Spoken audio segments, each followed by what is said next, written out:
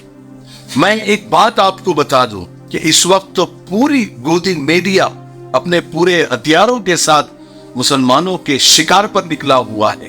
جہاں اسے موقع مل رہا ہے وہ شکار کر رہا ہے. اس لیے ہم کچھ بھی نہ کریں, بالکل ٹینشن نہ لیں, نارمل جیسے سارے دن ہوتے ہیں ویسے ہی کل کا دن گزاریں. ہاں, احتیاط ضروری ہے, ضرور کریں. موسم خراب ہے بول کر گھر میں بیٹھ جانا ہی عقل مندی نہیں ہوتی. اپنی کوششوں سے موسم کو خوشگوار بھی بنایا جا سکتا ہے. ہم ایک نہ رہی مسجد کا سوگ منائے اور ماتم کرے, اس سے زیادہ مایوسی کی کیا بات ہوگی.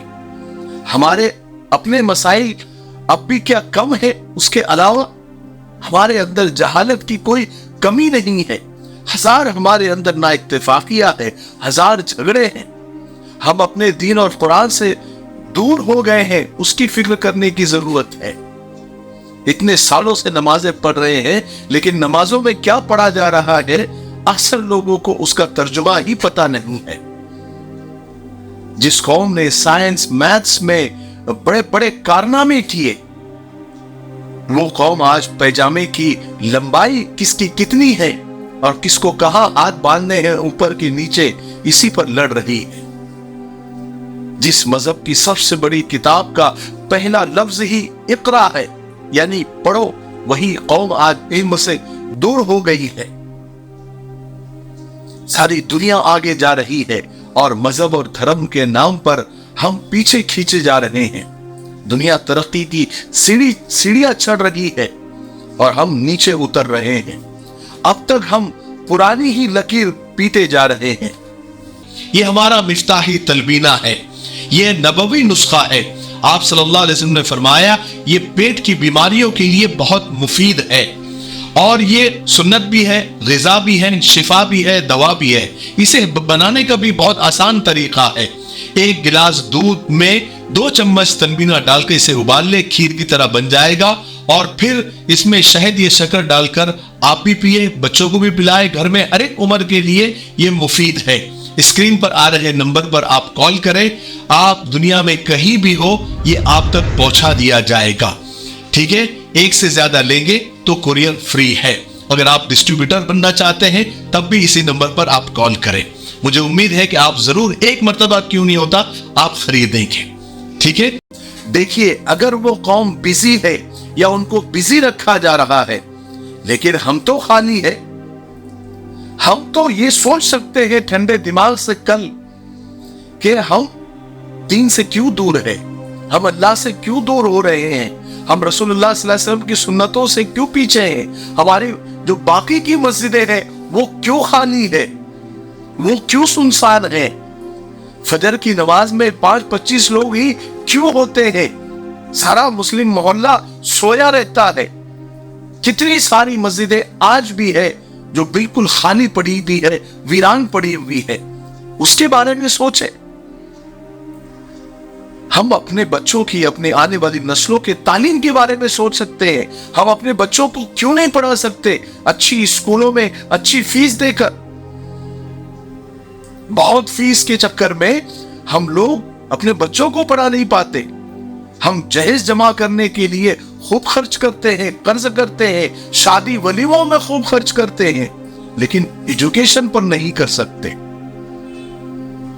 تعلیم وہ اربار ہے جس سے آج جنگیں جیتی جا رہی ہے اور جنگیں جیتی جا سکتی ہے. آج دنیا اگر جھک رہی ہے تو تعلیم اور دولت کے آگے.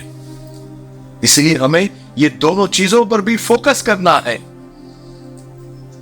حدیث میں ہے کہ اگر تمہیں علم حاصل کرنے کے لیے چین بھی جانا پڑے تو جاؤ. ہمیں آج چین جانے کی ضرورت نہیں ہے کیونکہ تعلیم ہمارے بغل کے اسکول میں ہے, بازو والی گلی میں ہے. ہمارے بچوں کو وہاں بھیجنا ہم کو نہیں ہو پا رہا ہے. دیکھیے بابری مسجد تو نہیں رہی, وہ تاریخ میں لکھ دی گئی ہے کہ ایک ظالم بھیڑ نے ظلم اور حکومت کے نشے میں اس کو شہید کر دیا تھا. لیکن آج بھی ہزاروں لاکھوں مسجدیں ہیں, آج بھی سینکڑوں مسجدیں ویران ہیں. اس کو آباد کرنے کی فکر کرو یا اس کو بچانے کی فکر کرو, اور وہ بچے گی تبھی جب وہ آباد رہے گی. فجر کی نماز میں آپ دیکھو کتنی مسجدیں آباد رہتی ہیں. اکثر مسلم طبقہ سویا رہتا ہے. ہماری فجر کی اذان سے جو ہمارے غیر مسلم ہے وہ بیدار ہو جاتے ہیں, ان کو ڈسٹرب ہوتا ہے. لیکن فجر کی اذان ایک ایسی اذان ہے جس سے مسلمانوں کو کوئی ڈسٹربنس نہیں ہے, ان کو تو سنائی تک نہیں دیتی. ساری دنیا کو سنائی دے رہی ہے, ایک مسلمانوں کو سنائی نہیں دیتی. وہ ایک تاریخ میں لکھ دی گئی ہے, وہ ایک ظلم کی تاریخ ہے جس کو اتہاس ہمیشہ یاد رکھے گا. اب اس پر کوئی خوشی منا رہا ہے, کوئی جشن منا رہا ہے یا پھر کوئی غم منا رہا ہے, اس سے کوئی فرق نہیں پڑنے والا. ہم جو رہی مسجدیں ہیں اس کو آباد کرنے کی فکر کریں, اس کو بچانے کی فکر کریں. وہ بچے گی تبھی جب وہ آباد رہے گی. ہم اپنے بچوں کے تعلیم کی فکر کریں, ایجوکیشن کی فکر کریں, حلال طریقے سے پیسہ کمانے کی فکر کریں, کیونکہ تعلیم اور دولت یہ سب سے امپورٹنٹ چیز ہے. اس کو بڑھانے کی ہم فکر کریں. کل کا دن تاریخی یہ بھی ہو سکتا ہے, اس لیے بھی ہو سکتا ہے کہ کل ہم ٹھنڈے دماغ سے یہ سوچے کہ ہمارے بچے تعلیم میں کیسے آگے بڑھیں گے, ہم زیادہ سے زیادہ پیسے کمانے والے کیسے بنیں گے, اور کیسے ہم زیادہ سے زیادہ یہ سب کرتے ہوئے اپنے دین پر بھی چلیں گے, اللہ کو بھی راضی کرنے والے بنیں گے, رسول اللہ کی سنتوں پر بھی چلنے والے کیسے بنیں گے. اس کا پلان ہم کل گھر میں بیٹھ کے کریں اور پھر پرسوں سے اس کام پر ہم لگ جائیں. یہ میرے اپنے سیدھے سادے ذہن میں یہ بات آئی ہے, وہ میں نے آپ لوگوں کو کر دی. کل کا دن نارمل دن ہے جیسے سب دن ہوتے ہیں. ہاں احتیاط ضروری ہے, احتیاط کریں ماحول اور حالات کو دیکھتے ہوئے کہ کوئی انہونی چیز ہمارے ساتھ نہ ہو جائے, کیونکہ کچھ فقیر اور کچھ شرارتی لوگ اس میں ہے ایک تاک میں لگے ہوئے ہیں کہ کب کون سی غلطی ان سے ہو جائے اور ان پر ہم حملہ ور ہو جائے. اس لیے وہ موقع ہم کسی کو نہ دیں. اللہ تعالیٰ ہمارے ملک کی امن شانتی کو باقی رکھے. ہم کل دعائیں کریں کہ اللہ ہمارے ملک کی امن شانتی کو کوئی ٹھیس نہ پہنچے. جیسے ہم صدیوں سے ہندو مسلم سکھ عیسائی مل کر رہ رہے ہیں, ایسے آگے بھی مل کر رہتے رہے اور ملک کو ترقی کی راہوں پر ہم چلاتے رہے, آگے بڑھاتے رہے. ٹھیک ہے, مجھے امید ہے کہ آج کی ویڈیو سے آپ کو ضرور فائدہ ہوا ہوگا اور ایک ہلکی سی گائیڈ لائن جو میرے سیدھے سادے ذہن میں تھی وہ آپ تک پہنچی ہوگی. یہ میری رائے ہے, آپ کی رائے کیا ہے وہ کمنٹ میں ضرور بتائیں گے. ٹھیک ہے, تب تک میرے لیے, پوری امت کے لیے, پوری انسانیت, پوری مانوتا کے لیے اور ہمارے پیارے ملک بھارت کے لیے, یہاں کی امن شانتی ترقی انتی کے لیے خوب دعائیں کرتے رہے. السلام علیکم ورحمۃ اللہ وبرکاتہ. دوستو, جیسا کہ آپ جانتے ہیں کہ مفتاحی پرفیومز نے اب تک کئی سارے عطر آپ کی خدمت میں پیش کیے ہیں اور الحمدللہ آپ نے اس کو بے حد پسند کیا ہے. لیکن ان سارے عطر میں 6 VIP عطر ہیں جو سب سے زیادہ ہٹ ہوئے ہیں اور سب سے زیادہ آپ لوگوں نے اس کو پسند کیا ہے. اب ہم نے ان 6 عطروں کا ایک گفٹ سیٹ تیار کیا ہے ماشاءاللہ, اور یہ گفٹ سیٹ آپ کو صرف 2500 روپے میں ہم دیں گے. لیکن اس کے ساتھ ایک آفر بھی ہے, ایک خوشخبری بھی ہے کہ یہ گفٹ سیٹ لینے کے بعد میں آپ کو ایک تلبینہ ہماری طرف سے فری دیا جائے گا انشاءاللہ. اسکرین پر آ رہے نمبر پر آپ کال کر کے, واٹس ایپ کر کے آپ یہ آرڈر کر سکتے ہیں, اور ہماری ویب سائٹ www.miftahiperfumes.com پر بھی جا کر آپ وزٹ کر سکتے ہیں, وہاں سے بھی آپ آرڈر کر سکتے ہیں. انشاءاللہ آپ یہ آرڈر کریں, آپ کے لیے نفع کا سودا ہوگا اور سارے عطر آپ کو ایک ساتھ مل جائیں گے انشاءاللہ. ٹھیک ہے, السلام علیکم.